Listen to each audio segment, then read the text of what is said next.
Its defense spending by 2027 trade war, Japan's Prime Minister with the president at the White House. Let's listen in. Invested a lot of money because of my first term. We worked on that very hard with Shinzo, you know, the great Shinzo Abe.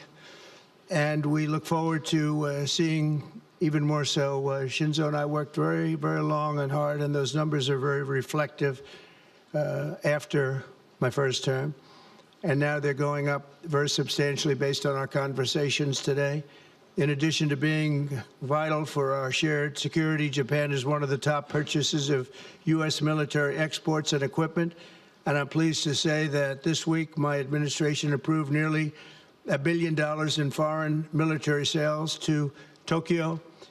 The United States is totally committed to the security of Japan. We will extend the full strength of American deterrence capabilities in defense of our friend and ally, 100%.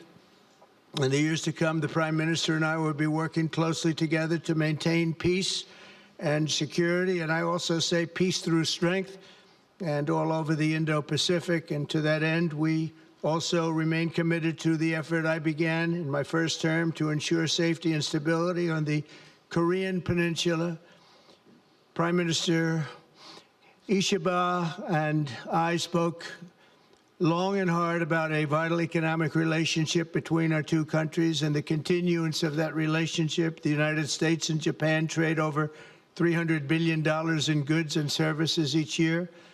Japan has invested nearly $800 billion, and that's going to go up very, very substantially in the coming months, more than any other country.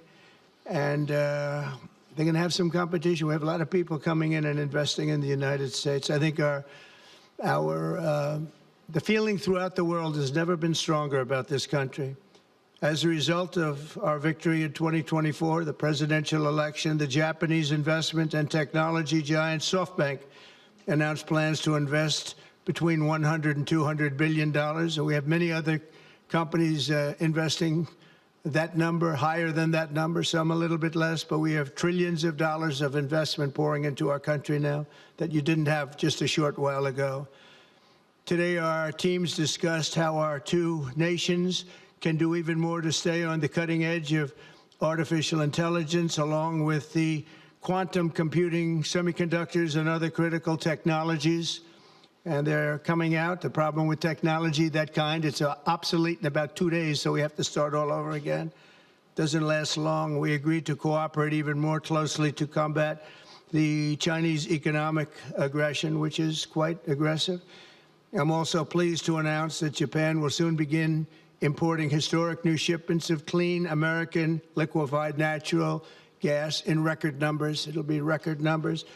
With our Secretary of the Interior, we were talking, I think Doug is here. Hello, Doug. Please stand up, Doug. Doug Burgum, everybody. We're talking about the pipeline in Alaska, which is the closest point of major oil and gas to Japan by far, less than half the distance of any other location. We're talking about a joint venture of some type between Japan and us, having to do with Alaska oil and gas, and that's very exciting. They're very excited about it, so are we. As we deepen our economic relationship, I made clear that the United States will be conducting trade with all countries based on the principle of fairness and reciprocity. Chronic trade deficits not only undermine our economy, they really do, and we're going to get rid of the trade. We have a trade deficit with Japan of over $100 billion, but we're going to work that out, and I think very quickly, frankly. We can do it just on oil and gas. We can work it out, so we intend to do it very quickly. We both understand that.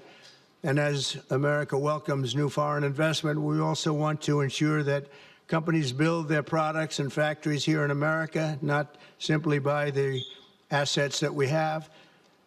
And Japan is going to be opening up auto plants. New auto plants are being built currently as we speak. They've just been started. Toyota's one, and Nissan's going to be doing something very exciting about U.S. Steel. They'll be looking at an investment rather than a purchase. We didn't like the idea. U.S. Steel is a very important company to us. It was the greatest company in the world for 15 years, many years ago, 80 years ago. and we didn't want to see that leave, and it wouldn't actually leave, but the concept psychologically not good. So they've agreed to invest heavily in U.S. Steel as opposed to own it, and that sounds very exciting. And we're going to meet with Nissan next week, the head of Nissan, very great company, and they'll work out the details. I'll help. I'll be there to mediate and arbitrate.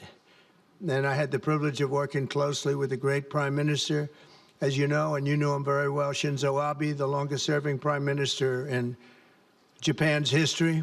Likewise, I expect that this Prime Minister is going to be a great one. I really believe that he's going to be a great one. I've gotten to know him for not long, but I can see what they have. He's got the qualities of greatness. He's going to do a fantastic job for Japan and for the Japanese people.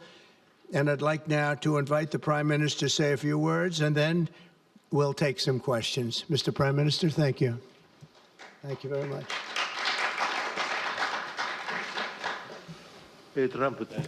Mr. President Trump, I would like to sincerely thank you for inviting me to the White House today, immediately following your inauguration.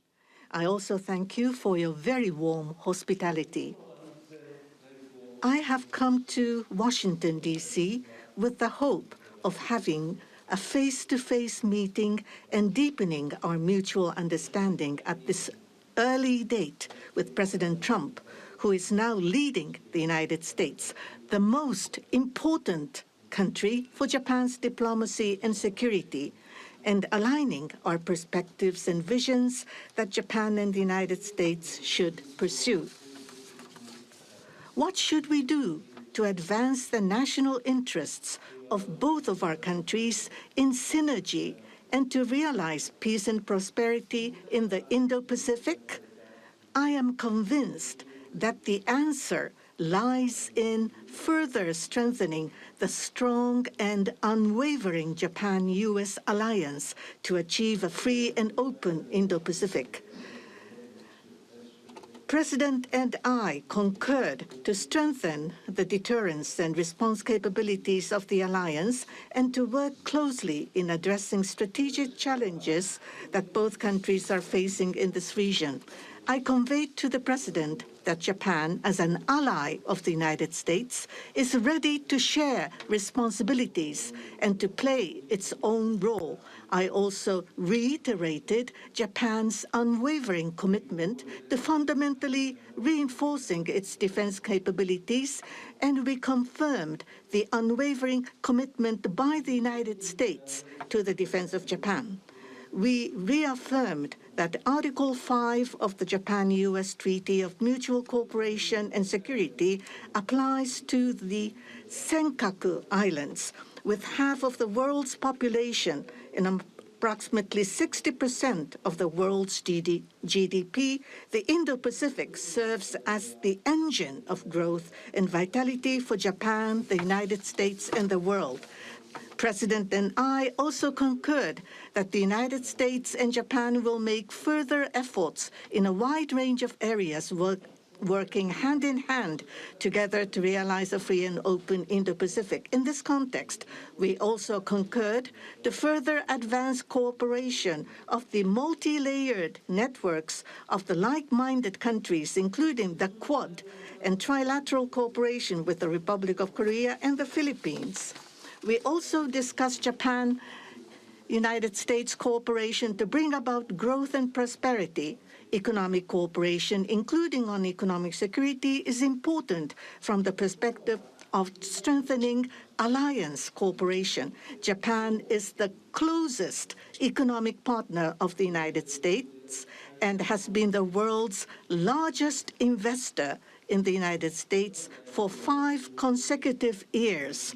Also, with the inauguration of President Trump, the momentum for Japanese companies to invest in the United States is growing even stronger. Today, I conveyed my willingness to cooperate together to elevate Japan's investment in the United States to an unprecedented amount of $1 trillion. President Trump and myself also concurred to elevate the Japan-U.S. partnership to an even higher level through improving business environment and increasing bilateral investment and employment, strengthening each other's industries, leading the world in developing advanced technologies such as AI and leading-edge semiconductors, and strongly promoting efforts to harness the energy of the growing market in the Indo-Pacific region. We also confirmed that we will cooperate to strengthen energy security between the two countries, including increasing exports of United States liquefied natural gas to Japan in a mutually beneficial manner.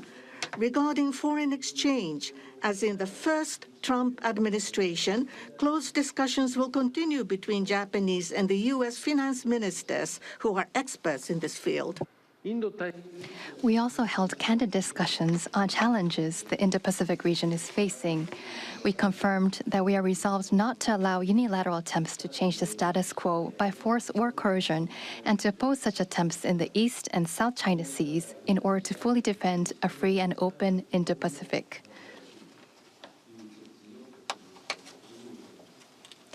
We also reiterated the importance of peace and stability across the Taiwan Strait. Regarding North Korea, we affirmed the need to address its nuclear and missile program, which poses a serious threat to Japan, the U.S., and beyond, and that Japan and the U.S. will work together toward the complete denuclearization of North Korea. As the abductees and their families continue to age, I conveyed my strong sense of urgency and determination directly to President Trump, and gained his renewed strong support for the immediate resolution of the abductions issue. While this was my first face-to-face meeting with President Trump, we were able to openly and frankly exchange views, and our meeting turned out to be very productive and meaningful. As a result of today's meeting, which marked a new departure for the Japan-U.S. relations, we are issuing a Japan-U.S. Joint Leader Statement. This document will serve as a compass for further cooperation between our two countries. On the basis of these deliverables, I look forward to working together with President Trump, who I respect immensely, to usher in a new golden age of Japan-U.S. relations. I look forward to welcoming you to Japan. And I'm very excited about that prospect. Thank you, Mr. President. Thank you very much. Thank you.